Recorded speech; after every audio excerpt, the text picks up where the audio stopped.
everyone, it's Emily, and today we are building a Cinderella-inspired house, which was actually suggested to me on my last kind of Disney-inspired build that I did, which was a Beauty and the Beast cottage. I don't want to keep saying inspired.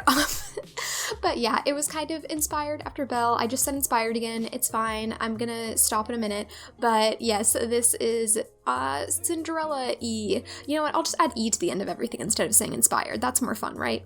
But yeah, I got the suggestion and the person said that they thought Cinderella would be a good one to do because pumpkins and fall. And I love that idea because, you know, I love fall. If you've been watching my builds for the past couple weeks, pretty much all of them have been fall themed or like using fall colors or just like warm tones. I'm just very into the cozy fall stuff at the moment. And yeah, you know, Cinderella pumpkins sounds perfect, especially because one of the last tiny houses that I did was a tiny farm and there was a whole pumpkin patch and a little mini apple orchard thing, and it was very cute. And you know, now I get to do another pumpkin patch thing, which this probably won't even be the last one, not gonna lie.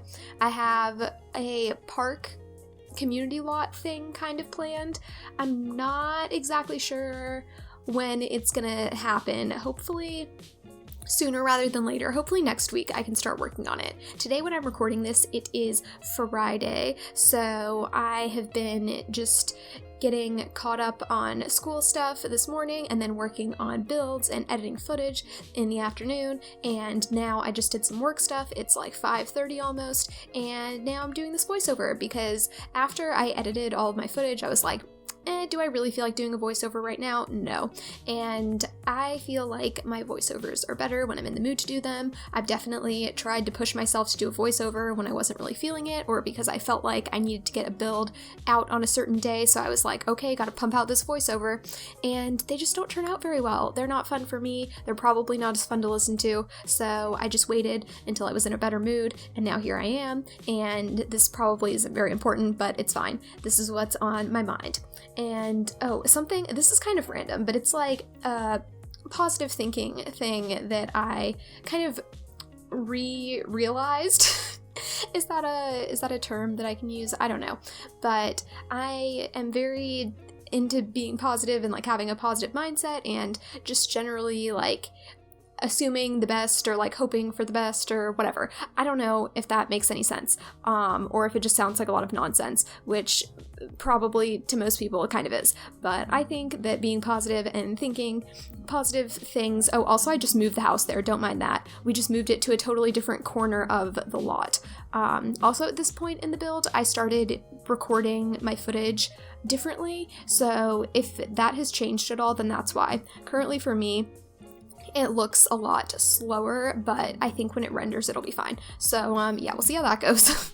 But in case you notice a difference in quality, then that's what happened. I changed a lot of stuff with my recording settings. Anyway, back to positivity. So, I don't know, earlier this week, I was just feeling very, like, sorry for myself, which usually I am a pretty positive person. I like to, you know, find the good in every situation and, think good thoughts and all of that and not dwell on the negatives, even if, you know, I mean, it's pretty impossible to like go through life without a single negative thought, but it's more of like, oh, this negative thing comes up, and then kind of like figuring out as quickly as possible how to not dwell on it. So anyway, I was having not the greatest week, and then around, I think it was Wednesday, was like when everything kind of turned around, but I had this thought, and like earlier this week I was going through this whole thing where I was like wanting to, you know, this is gonna sound really, really cheesy, but like live my dream life, and I was like, I feel very stuck, and like,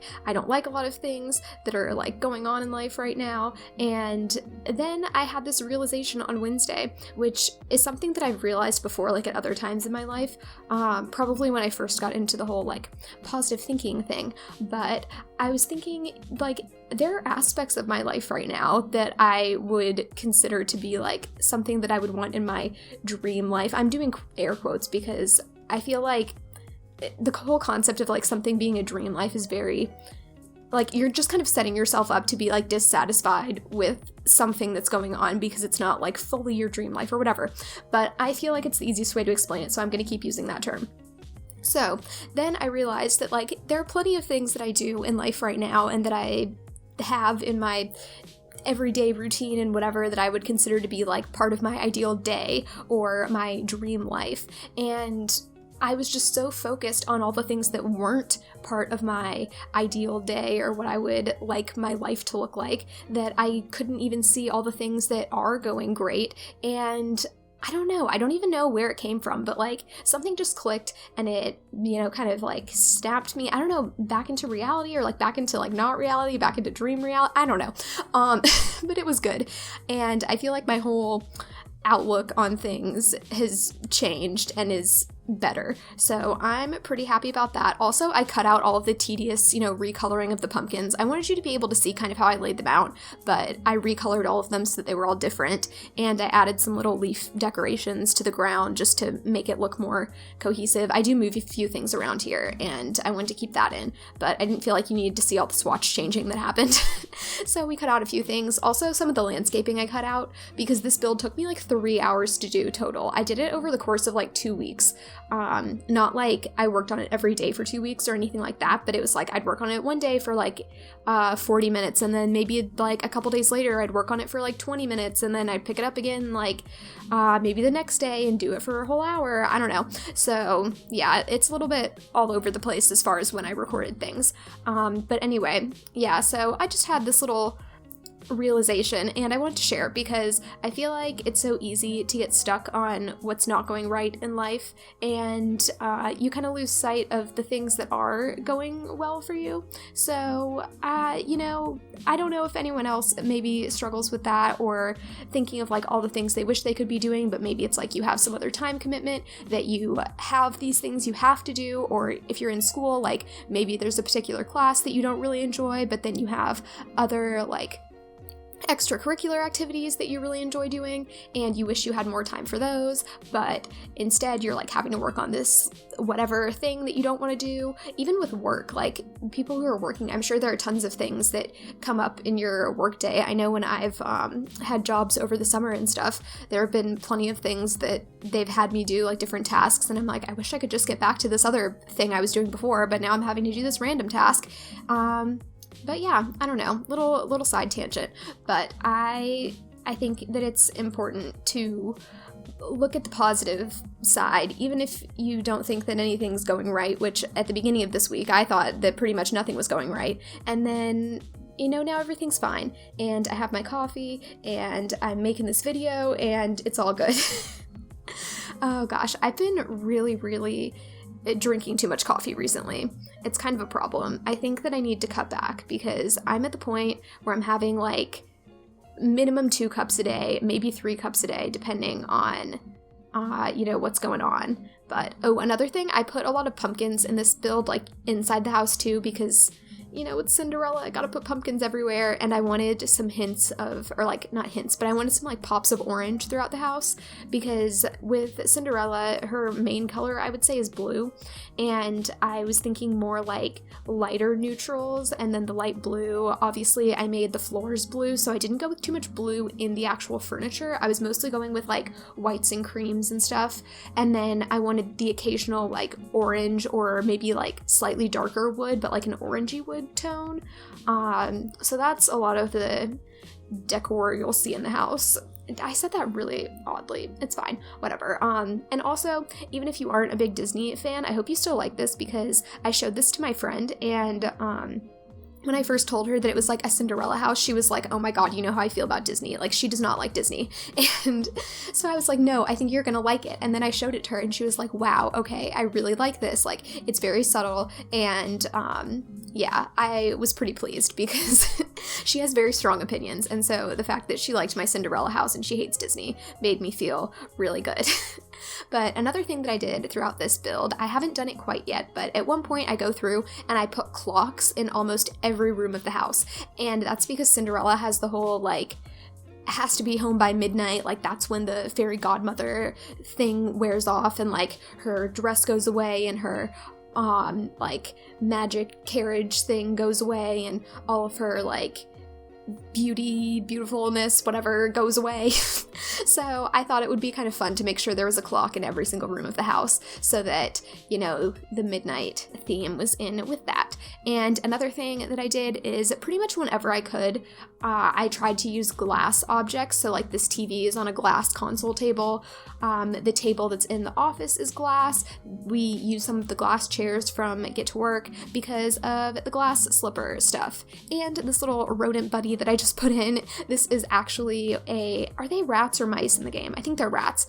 So I put in this rat, and that's because, are they rats or mice in the movie? I don't know, but she has these little friends, and they're her little rodent pals that hang out with her in the movie and help her make her dress and all this stuff, and they're just always there for her. We've got Gus, we've got the other guy, I don't know. I should have named this rodent Gus before I finish. Oh, technically the house isn't on the gallery yet, so maybe I'll go back in and name the rodent Gus.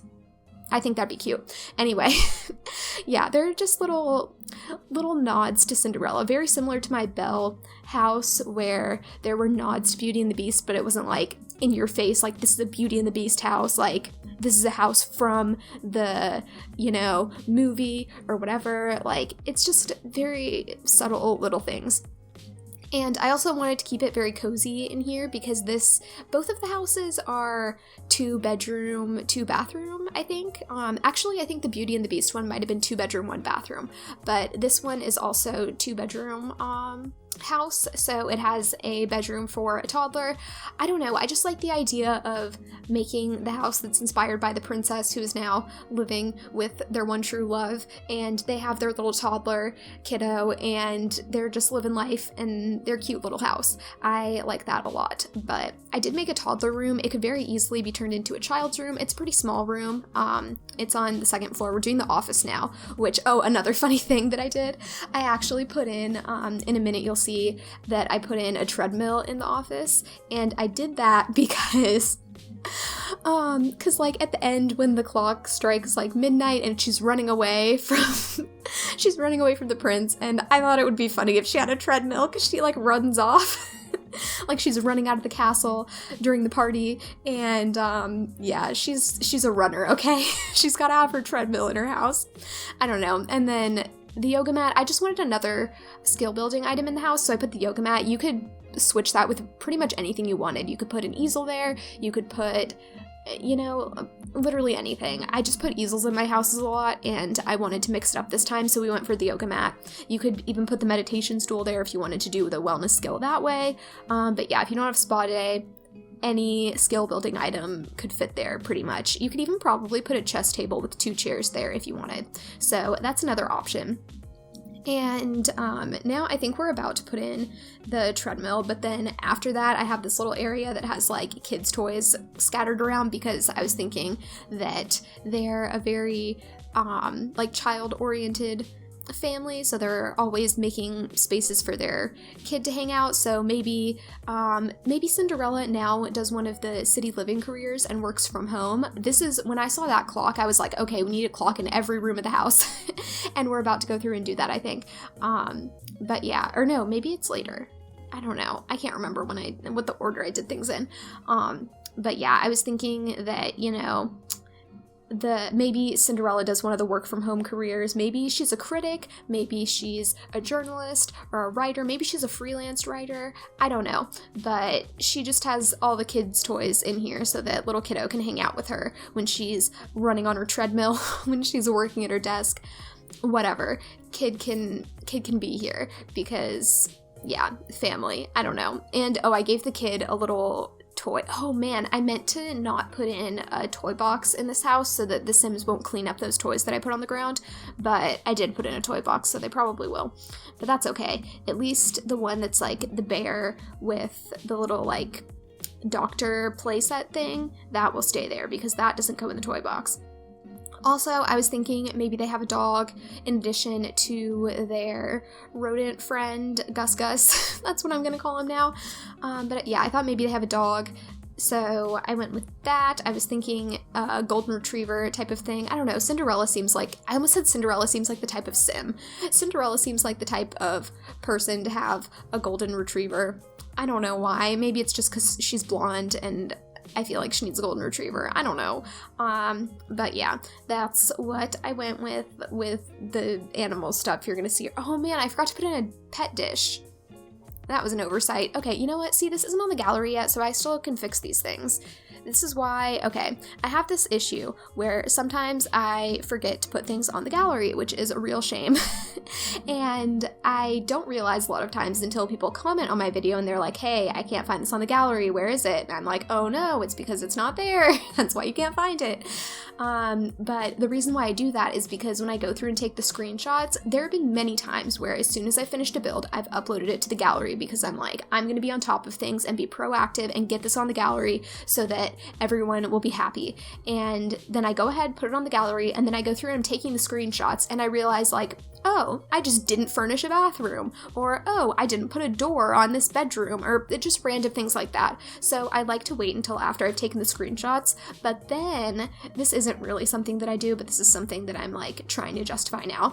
But then, you know, see, I sit down, I do the voiceover, and I'm like, oh no, I forgot a pet dish, so now I can go back and do it, and that's why I don't put things on the gallery.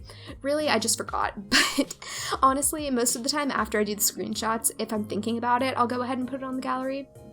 But I'm kind of glad I didn't in this case because there are a few things that I need to go back and change, which is nice. We have time to do this. But anyway, I really love this laundry room. This is probably my favorite thing in the house. Like, this is one of my favorite spaces. This, and then I think, honestly, maybe that little entrance area with the big clock next to it, like the grandfather clock. I never put those in my builds, but it felt too perfect for Cinderella, so I had to go ahead and do that. And, what was I gonna say? Man, something about the laundry room. Oh yeah, so I actually posted a picture of this laundry room in my Discord. I put it in my subscriber only channel for my Twitch subscribers because, in case you didn't know, I don't think I've ever mentioned this on my YouTube channel, but I mention it when people subscribe on Twitch. I have, in general, in case you didn't know, I have a Discord, so that's always linked down below. You can access pretty much every channel if you join. The only channels you can't access are, I have a couple channels for my mods and my friends that we just chat in, and then the mods one I like share important stuff about things they need to know for Twitch, and then I have another channel for my Twitch subscribers where we mostly just like chat about random stuff and people post stuff in there and we just have general conversation. But I also post work in progress pictures of my builds every now and then, and this laundry room I was just so happy with, I had to share it. And I think I don't know if I shared a picture of the outside of this house in there, but usually when I'm getting close to being done with a build, maybe I have like a little bit of landscaping left to do, or I haven't furnished the upstairs, but the whole outside is pretty much done, I'll share a picture in my subscriber only channel for my Twitch subscribers, because I think it's a nice little way to, you know, give a little sneak peek for the people who have subscribed on Twitch. So in case you didn't know and you're new, or maybe I just happened to not mention it in the videos that you've seen before, which I probably talk about it too much, but I stream on Twitch. So if you've never seen my streams and you like watching streams on Twitch, then definitely make sure you follow me. I'm not sure which day I'm going to post this video, so I don't want to say when I'll be live next because I don't know when this video is going to go up. But if you follow me on Twitch, then you'll always get notifications when I go live, and that's great because then we can hang out and be pals and chat in real time, and you don't just have to listen to me talk about me all the time. You can listen to me talk to you, so that's kind of cool. But ooh, this is the only bathroom I left in the build. Let's talk about the build for a minute, because I think I have some things to say. But I think I have some things to say. I do have some things to say. Let's be decisive. I'm really happy with this bathroom because just this house in general, I don't know, my last few builds, I feel like I've been back to my normal cluttering self, but also like a better version. I don't know. For some reason, I feel like when I used to build, like, okay, I went through a thing where I wasn't happy with anything I was building, but I was still posting stuff because I felt like I had to, and now I'm kind of in a place where I'm really happy with everything that I'm posting, and I'm happy with, like, almost everything that I'm building, and if I'm not happy with it, then I figure out how to become happy with it before I post it. But yeah, before I went through my whole, like, I don't even like what I'm building anymore thing, I was happy with what I was building, but now I feel like I'm just like, I'm always getting better. And I feel like anyone who, I guess this just happens when you do something a lot anyway, but whatever. I don't know what I'm trying to say. I guess the more you do something, the better you get. And I really feel like I'm a lot happier with my building style. Also, I started using the Sims 3 camera instead of the Sims 4 camera in the game. I used to only use the Sims 4 camera because that was the default camera when you get the game, and I just never bothered to change it because it had been a while since I played the Sims 3 when this game came out, so I just never felt the need to use the Sims 3 camera. And then I realized at one point that you can freely rotate objects, so you don't have to rotate them to the grid, and I really wanted to be able to do that because I've always wanted to be able to, you know, put items at whatever angle I wanted, not have them be at like 90-degree angles or like 45-degree angles, you know, so I wanted to be able to just spin them all around and put them at whatever place I wanted to, but I just never could get used to the Sims 3 camera. And then recently I finally have gotten used to it. I finally forced myself to use it. I used it for like a small apartment build, and then I used it for like a tiny house build, and then I started using it on this build, and now I'm so used to it and I don't have to worry about it anymore. But yeah, I don't know. I'm really happy with that, and I think that's part of why I am happier with my builds, just because I'm able to make things like that much more detailed. And I don't know. I've just been really content with what I've been doing, and that's a good feeling. Ooh, also, this is a pro tip. If you're ever kind of like overlapping two couches and you want to make them look seamless, if you have toddler stuff, those pillows that technically are in the chair category, those always look really good to cover up the clipping area. If, you know, I don't know if I'm explaining this well. If you don't know what I'm talking about, just disregard. But there's that little part where the couches overlap, and it just doesn't look good when you move the camera around, so I decided to cover it up. And if you don't have toddler stuff, another pack, I think Movie Hangout stuff, has a little poof thing that looks okay if you raise it up and try to use it to cover stuff like that on couches, because it kind of just looks like a circular pillow. And then same thing if you have City Living, because there's another little like square poof in that and that works pretty well too. Ooh, I really liked merging those two objects, the one with the little kids drawings on them and then that shelf. I thought that looked pretty nice. The one thing that bothered me was that it stuck out a little bit, but I tried to pick a shelf color that kind of matched the what is it, the little drawing clippy. The drawing clippy, perfect. Good English, Emily. But yeah, I don't know. So many little things that I was just happy with that I did. I feel like a narcissist. It's fine. We're gonna stop. Anyway, we are now at the end of the video, so I hope you guys enjoyed it, and I hope you're having a great day. I hope you enjoyed my little positivity ramble at the beginning of this, and let me know what you think in the comments, and if you have any suggestions, and that's all I've got. Thanks for watching. Bye!